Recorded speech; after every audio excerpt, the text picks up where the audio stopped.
Captain Taiwan Kim stood with his hands behind his back, his face showing no emotion. Inside, he felt anger and shame.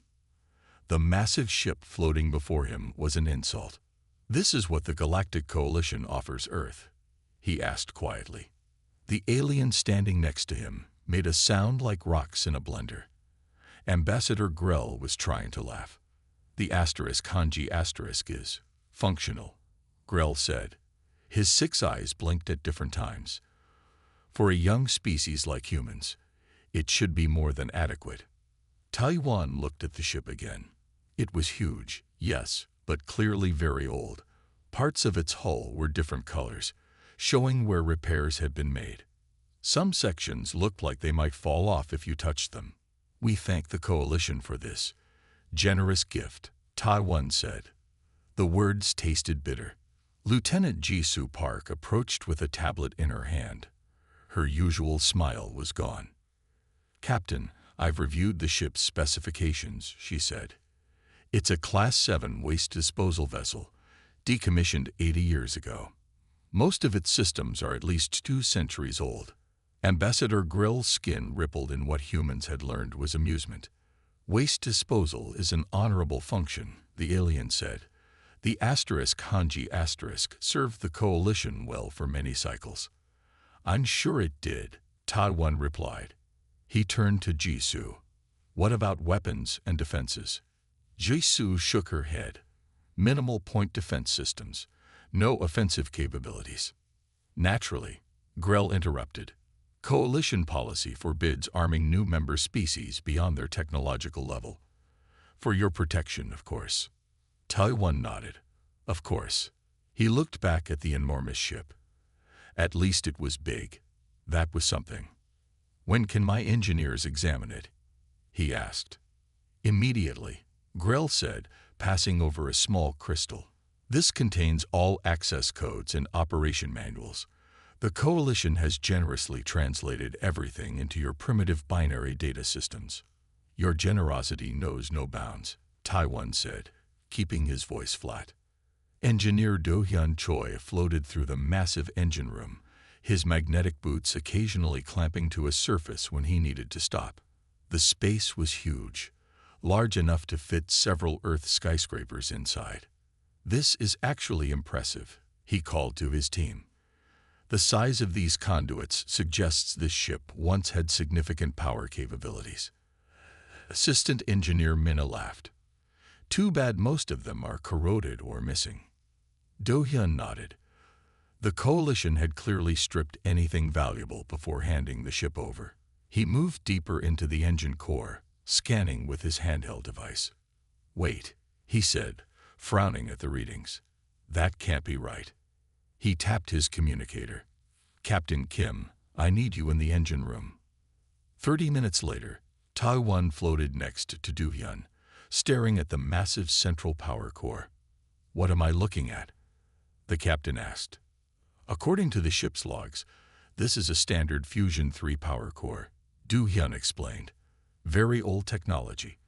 But my scans show something different." He pointed to crystal-like structures embedded within the core. "These are Praxis crystals." Taiwan's eyes widened. "I thought those were extinct." "They are.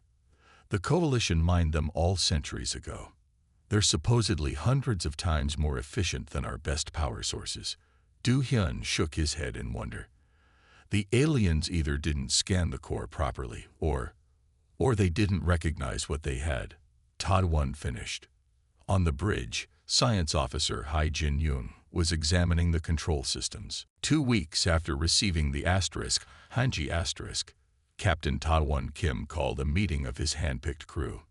They gathered in what had once been a waste processing chamber, now cleaned and converted into a makeshift conference room. "The Coalition thinks they've given us junk," Taiwan said, looking at each face around the table. "They expect us to fail." Engineer Do-hyun nodded. "They stripped almost everything useful before handing it over. But they missed things." He tapped a screen, and a hologram appeared above the table. It showed the Praxis crystals they had discovered. These crystals were thought to be used up centuries ago. Du Hyun explained. The coalition probably didn't even scan for them. Why would they? They think they mined them all. Science officer Hai Jin Yoon stood up next. She was small but spoke with confidence. I studied the ship's power systems, she said. They're old and inefficient by modern standards, but that's actually good for us. Weapons specialist Sang Hoon Lee looked confused. How is that good? Hai Jin smiled.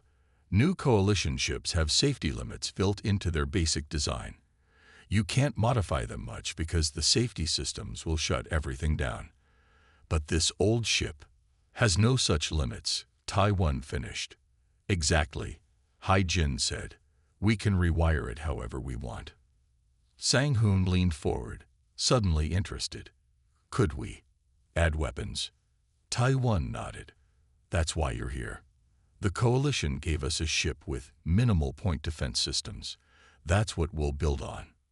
But we'll need more experts, Du Hyun said. People who can think differently. Already done. Taiwan replied. Earth Command has approved my request. The best minds from all nations are on their way. 1 month later, the Hanji looked the same from the outside. Old, patched, and unimpressive. But inside, it was changing.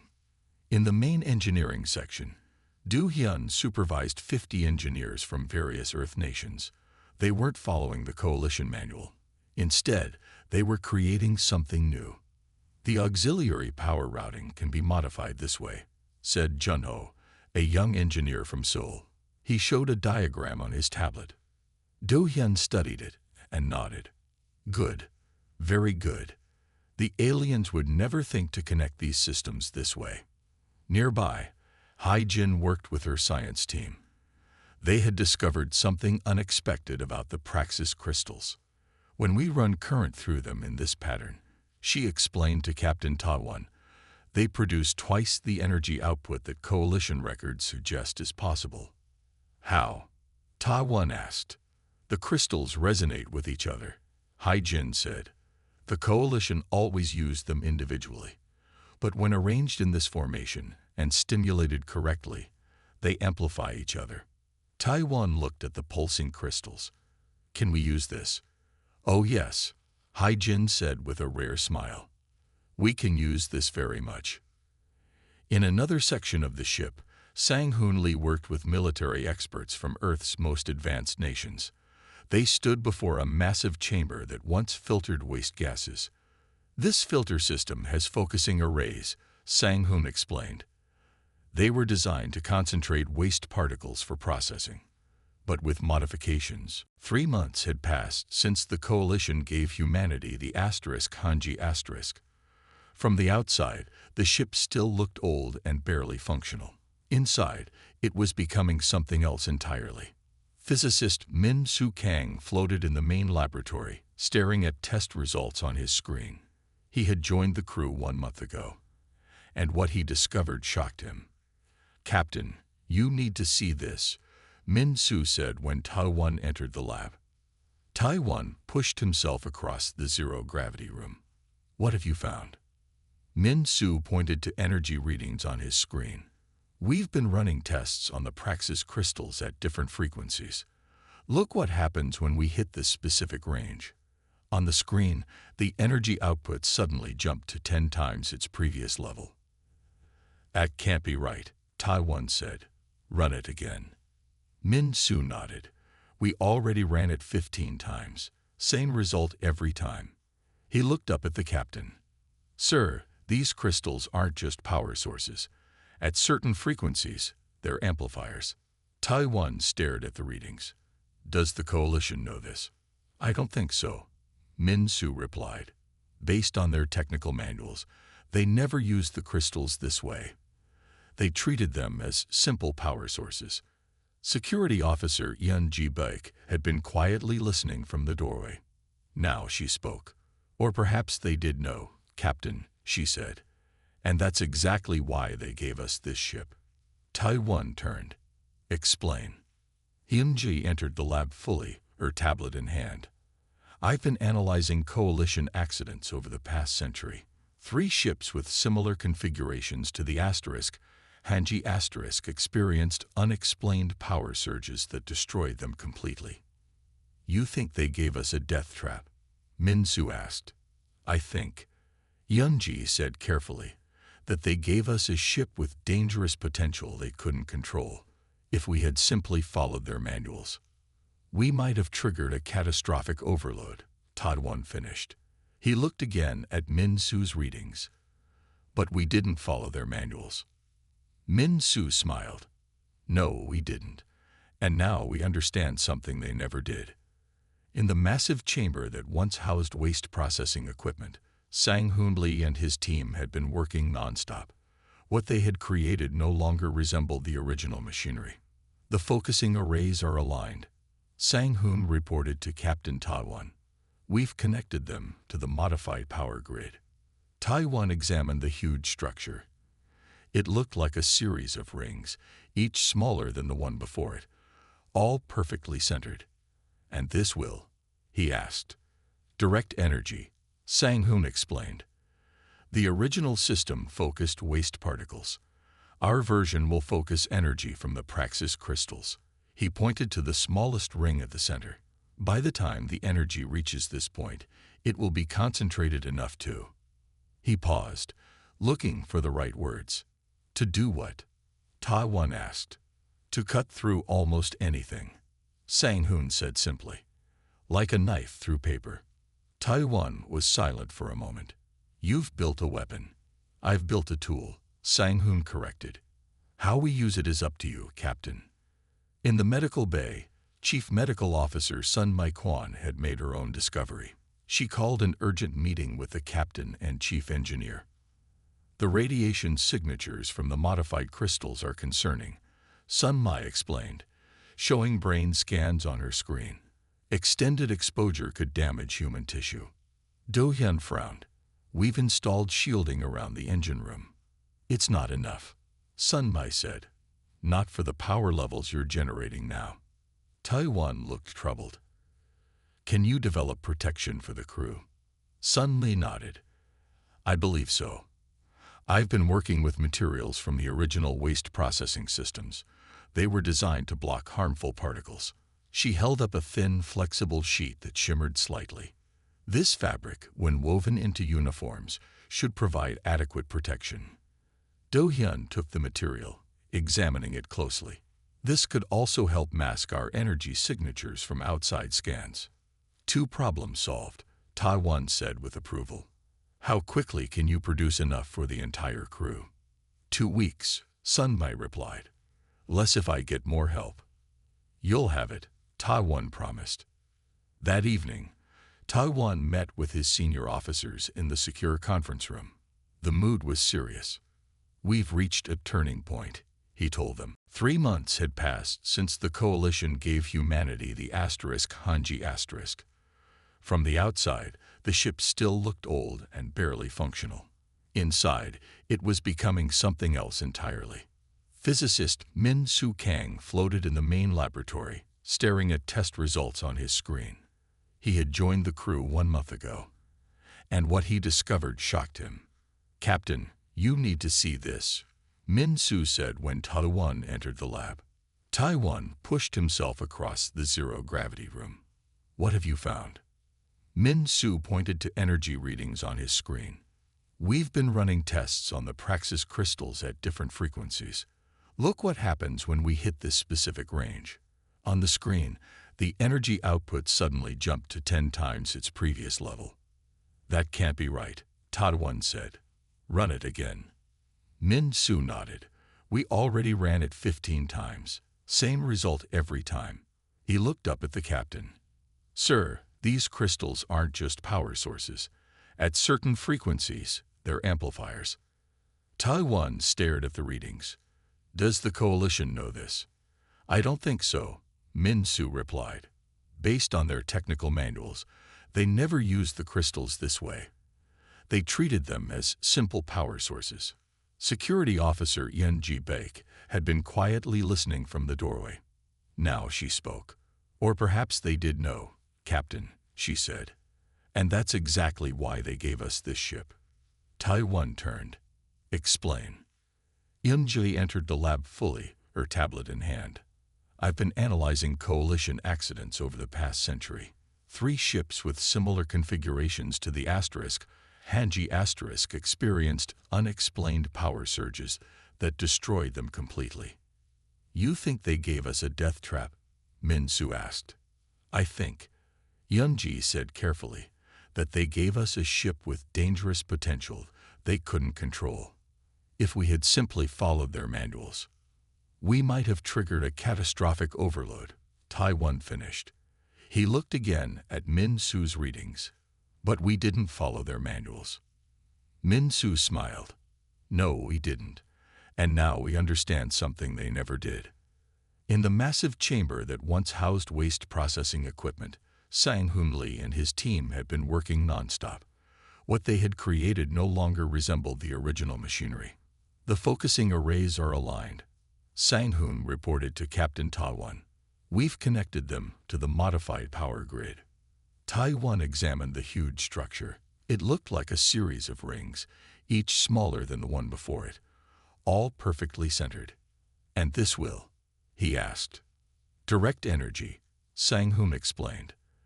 The original system focused waste particles. Our version will focus energy from the Praxis crystals. He pointed to the smallest ring at the center. By the time the energy reaches this point, it will be concentrated enough to. He paused, looking for the right words. To do what? Taiwan asked. To cut through almost anything, Sang-Hoon said simply. Like a knife through paper. Taiwan was silent for a moment. You've built a weapon. I've built a tool, Sang-Hoon corrected. How we use it is up to you, Captain. In the medical bay, Chief Medical Officer Sun Mai-Kwan had made her own discovery. She called an urgent meeting with the captain and chief engineer. The radiation signatures from the modified crystals are concerning, Sun Mai explained, showing brain scans on her screen. Extended exposure could damage human tissue. Do-hyun frowned. We've installed shielding around the engine room. It's not enough, Sun Mai said. Not for the power levels you're generating now. Taiwan looked troubled.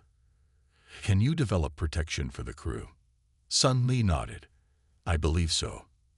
I've been working with materials from the original waste processing systems. They were designed to block harmful particles. She held up a thin, flexible sheet that shimmered slightly. This fabric, when woven into uniforms, should provide adequate protection. 6 months had passed since the coalition had given humanity the asterisk Hanji asterisk. Captain Taiwan Kim sat in his office, reviewing reports from Earth Command. The news wasn't good. There was a knock at his door. Enter, Taiwan called. Lieutenant Ji-Soo Park stepped in, her face serious. Captain, we've received an emergency transmission from Earth. Orbital Station Alpha is under attack. Taiwan stood quickly. Attack? By whom? Pirates from the Vrix hegemony. Ji-Soo replied. 3 warships. They've disabled the station's outer defenses. Taiwan's mind raced. The Vrix were known throughout coalition space as ruthless raiders. They preyed on weaker species, especially new ones that had just joined the galactic community. Coalition response? He asked. Ji-Soo's expression darkened. They say their nearest patrol is 2 hours away. They've suggested that Earth surrender the station to minimize loss of life. Of course they have, Taiwan said bitterly. He tapped his comm unit. All senior officers to the bridge immediately.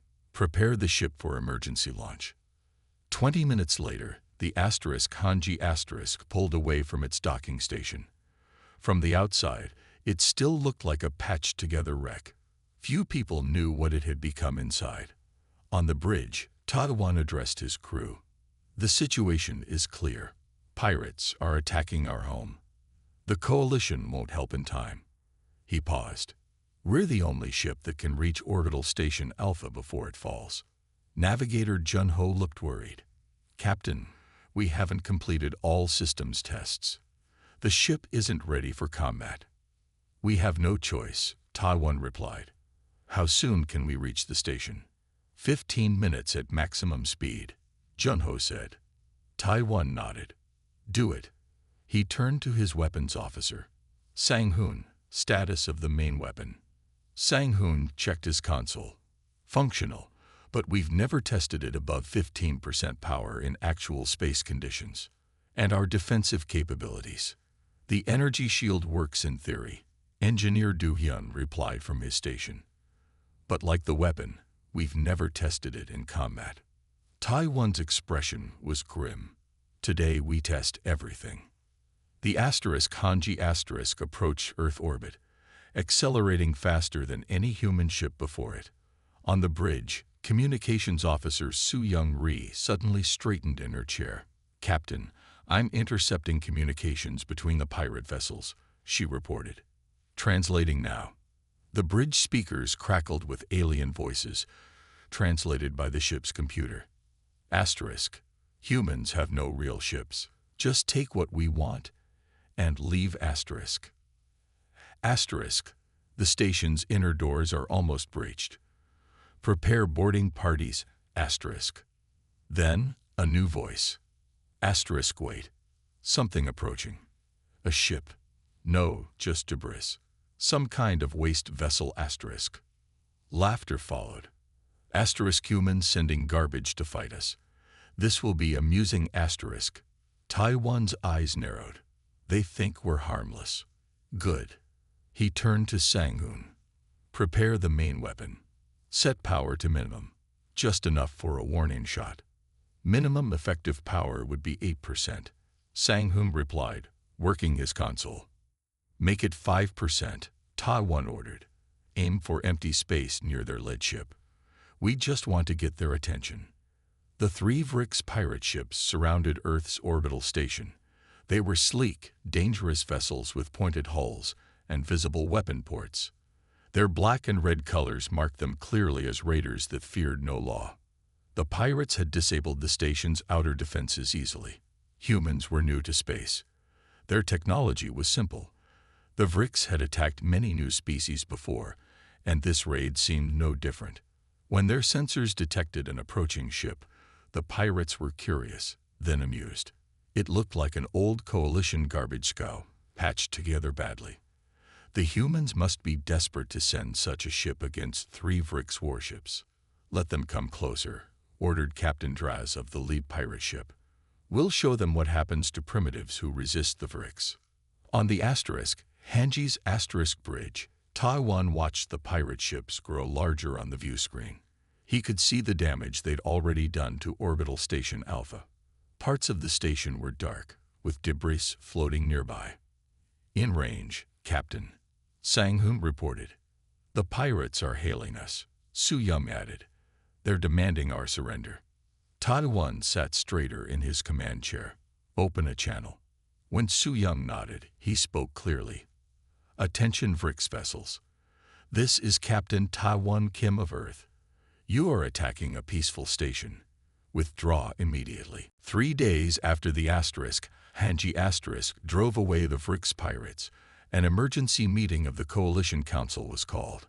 Representatives from 27 species gathered in the Great Chamber on Coalition Station Prime. The mood was tense. Senior diplomat Jin Woo Park represented Earth. He sat alone at the small table assigned to humanity, the newest and least important member of the coalition. Jin Woo was calm, but inside he felt nervous. Captain Taiwan had briefed him on what the Hanji could really do, and Jin Woo knew the coalition would not be happy. Supreme Counselor Vrax, a tall being with gray skin and 4 arms, called the meeting to order. We are here to discuss a serious matter, Vrax announced. 3 days ago, unusual energy readings were detected near Earth. These readings suggest weapon technology far beyond what humanity should possess. Ambassador Grell stepped forward, 6 eyes blinking rapidly. The humans were given a decommissioned waste vessel, nothing more. They lacked the knowledge to create advanced weapons. Jin Woo kept his face neutral, though he wanted to smile. The coalition still thought humans were primitive. Counselor Vrax turned to Jin Woo. Explain these energy readings, Diplomat Park. Jin Woo stood. Honorable Council, Earth was attacked by Vrix pirates. Our orbital station was in danger. The Kanji defended it using modifications we made to the ship's basic defense systems. Modifications. Ambassador Grell made the grinding rock sound of disbelief.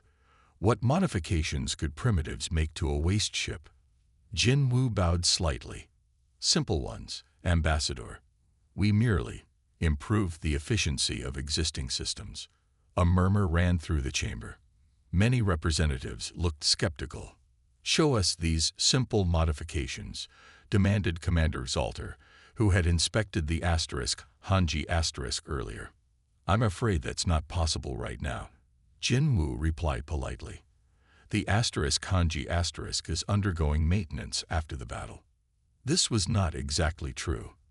The ship was actually having its weapon systems upgraded based on what they had learned during a pirate encounter. This is unacceptable. Salter's tentacles waved angrily. Humanity is clearly violating coalition technology treaties. Jin Wu remained calm. We violated nothing. We simply used what we were given. The coalition provided the ship. We made it work for our needs. While the debate continued in the council chamber, a secret meeting was happening elsewhere on the station. 5 high-ranking coalition officials gathered in a secure room. This is worse than we feared, said Admiral Jen, a reptilian being with a cybernetic eye. Our analysis of the energy signature suggests the humans have somehow weaponized the ship's waste processing systems. Impossible, said Science Director Qual. The focusing arrays in those systems couldn't be modified to. Yet they did it, interrupted Security Chief Morden. And the power output was far beyond what the ship's original systems should be capable of. Admiral Zhen's cybernetic eye glowed brighter. There's more. Our spies report that the human engineers discovered Praxis crystals in the power core. The room went silent. Praxis crystals, Qual whispered. But they were supposed to be inert, burned out. Apparently not, said Morden. And the humans found a way to use them that we never considered. Admiral Zhen stood. We must take control of that ship before the humans fully understand what they have. If they learn to properly harness Praxis crystal technology, they could become a threat to the coalition itself, Morden finished. Back aboard the Hanji Science Officer Hai Jin Yun made an important discovery. She called Captain Ta-Wan to her laboratory immediately. Captain, I've been analyzing our sensor readings from the pirate encounter, she explained. Look at this. On her screen was an image of the beam they had fired. It showed energy patterns Ta-Wan had never seen before. What am I looking at? He asked. The beam didn't just carry energy, Hai Jin said excitedly. It created a temporary subspace corridor along its path. Ta-Wan frowned.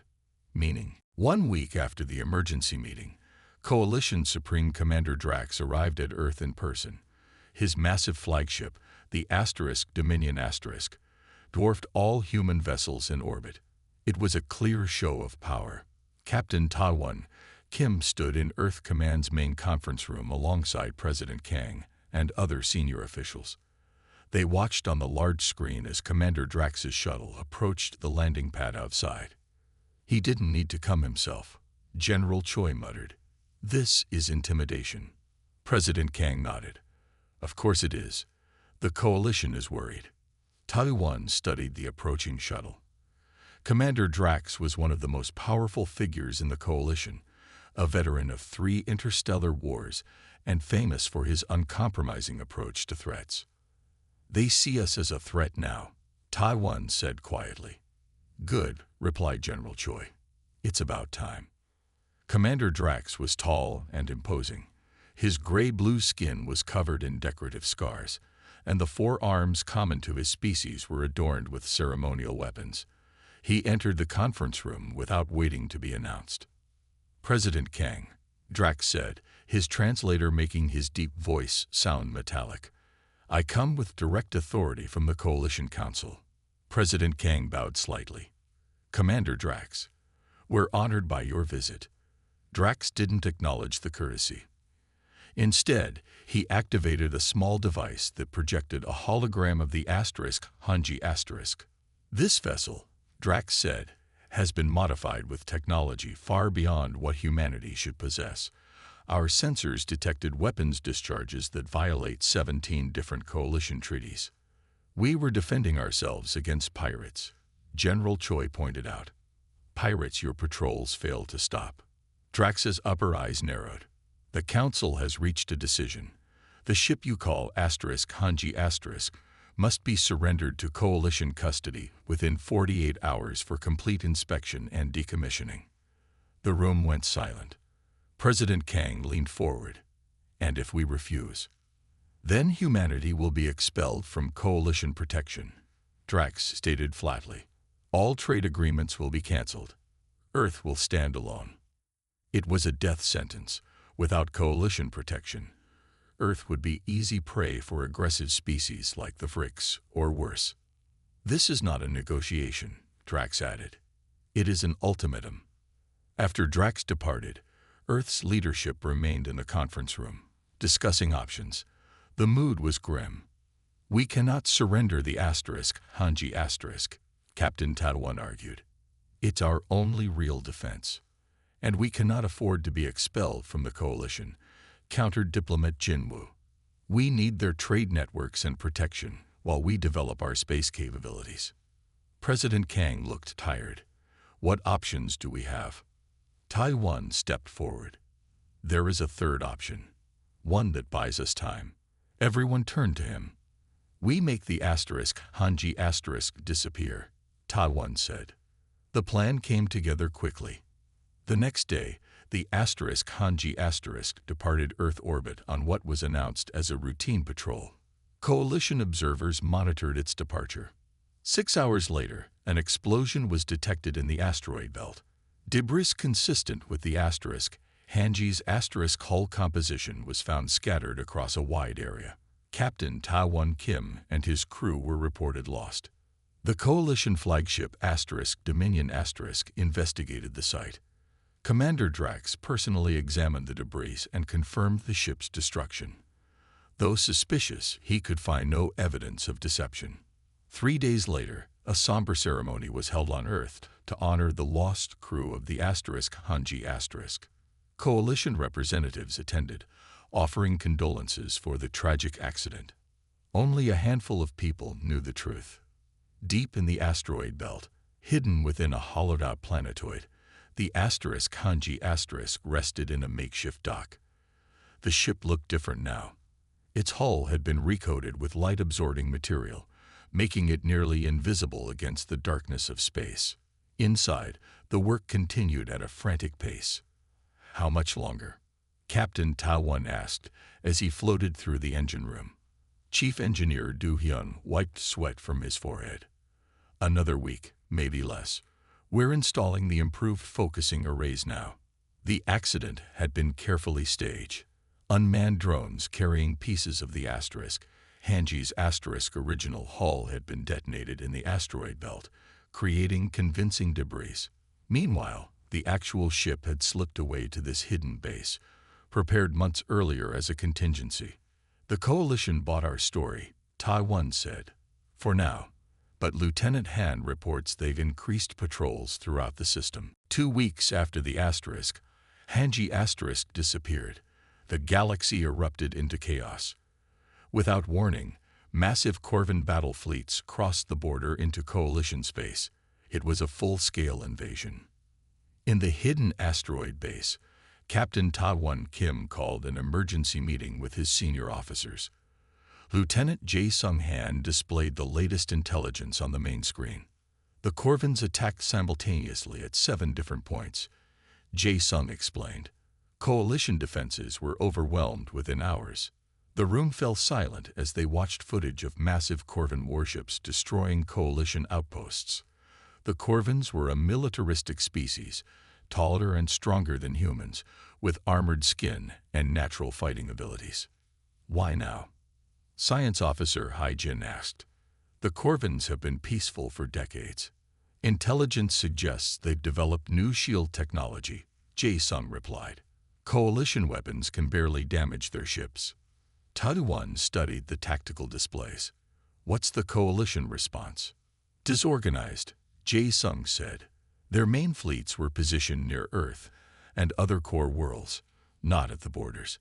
They're scrambling to reposition now, but it's too late. Engineer Do-hyun looked concerned. What about Earth?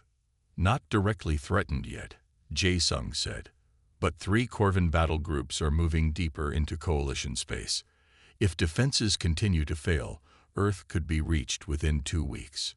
Taiwan stood up. Status of our modifications.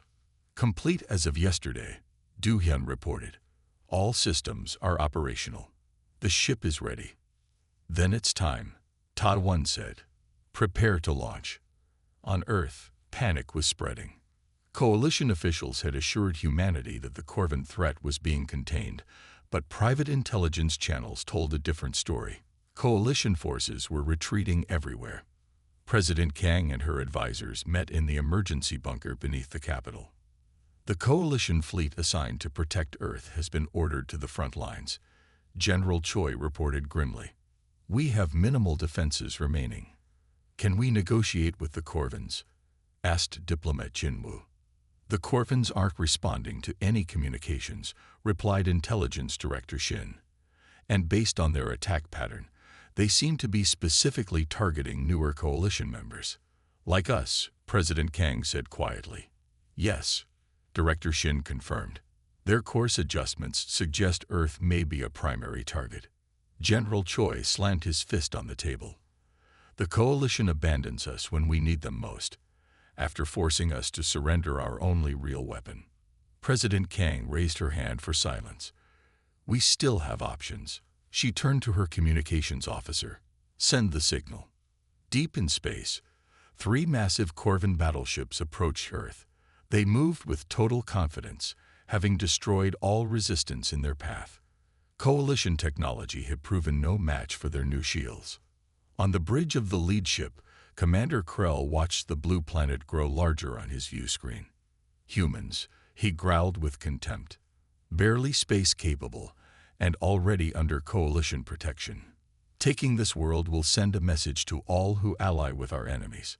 His tactical officer looked up from her console. Commander, sensors detect minimal defenses. The coalition fleet has withdrawn. Krell made a sound of satisfaction. As expected, they sacrificed their weakest allies first. He bared his teeth in what his species considered a smile. Prepare main weapons. We will make an example of this world. Commander, the sensor officer suddenly called out, detecting an unknown vessel approaching from the asteroid belt. Krell turned. Coalition. Unknown design, the officer replied, sounding confused. It appears to be a modified waste disposal ship. Krell laughed, a harsh barking sound. The humans send garbage to fight us. Display it. 1 year after the Battle of Earth, Captain Ta-Won Kim stood on the observation deck of Coalition Station Prime. The massive space station had once been the seat of coalition power, where humanity was treated as an afterthought. Now things were very different. Ta-Won watched as ships from dozens of species docked and departed. Among them was the Phoenix Asterisk, no longer disguised as a waste ship. Its true form was impressive. Sleek black hull with glowing blue lines tracing its energy systems. It was the most famous ship in the galaxy. Captain Kim, the voice called. Taiwan turned to see navigator Jun Ho-yoon approaching. The council is ready for us. Taiwan nodded. Let's not keep them waiting. The Coalition Council chamber had been rebuilt after Corvin attacks damaged the original. The new chamber was larger, with equal-sized tables for all member species. Humanity's table was positioned centrally, no longer relegated to the edges. Supreme Counselor Vrax, one of the few coalition leaders who had survived the war, opened the session. Today marks 1 year since the Peace of Solaris, Vrax announced. 1 year since the Corvin Empire sued for peace after their forces were defeated by the combined fleets of the Coalition and Earth. Murmurs of approval filled the chamber. The war had lasted 3 months, After humanity revealed the power of the Phoenix asterisk, other coalition members had quickly sought Earth's help. The tide had turned, and the once mighty Corvan military had been forced to surrender. "We are here to vote on the new coalition charter," Vrax continued, "a document that recognizes the equal standing of all member species and forbids the technological suppression that was, unfortunately, practiced in the past." Ambassador Grell, who had once handed the Hanji asterisk to humanity with open contempt, now sat quietly, his 6 eyes downcast. Many previous coalition leaders had been removed from power when their deceptive practices came to light. Taiwan listened as the votes were called. One by one, species that once looked down on humanity now voted for equality. The new charter passed unanimously. Later that day, Taiwan met with his senior officers in a private room overlooking the station's central hub. They had all changed over the past year. They carried themselves with confidence earned through trial and victory. "A remarkable change," Engineer Du Hyun observed, watching alien diplomats respectfully greet human representatives below. "They feared us at first," Science Officer Hai Jin said. "After they saw what the Phoenix asterisk could do. But fear isn't respect." "No," agreed Taiwan. "Respect came later, when we helped defend their worlds. When we shared our defensive technology instead of keeping it to ourselves. Like they did to us," Weapons Officer Sang Hum added. "Yes," Taiwan nodded. "We chose a different path." After the initial battles, Earth had surprised everyone by offering to help defend coalition worlds with the Phoenix asterisk and its sister ships, now under construction. More importantly, Captain Taiwan and his crew had shared the defensive applications of their discoveries with other species. Not the weapons, of course. Those remained Earth's secret, but shields based on the same technology have been freely given to allies. "The Corvan ambassador has requested a meeting," Lieutenant Jisoo reported, checking her communicator. "They want to discuss a permanent peace treaty." "Interesting," Taiwan said. "They refused to meet with coalition representatives for decades before the war. They respect strength," Security Officer Yunji pointed out. "And now they know humans have it." That evening, a formal reception celebrated the new coalition charter. Species that had been enemies for centuries now stood together as equals.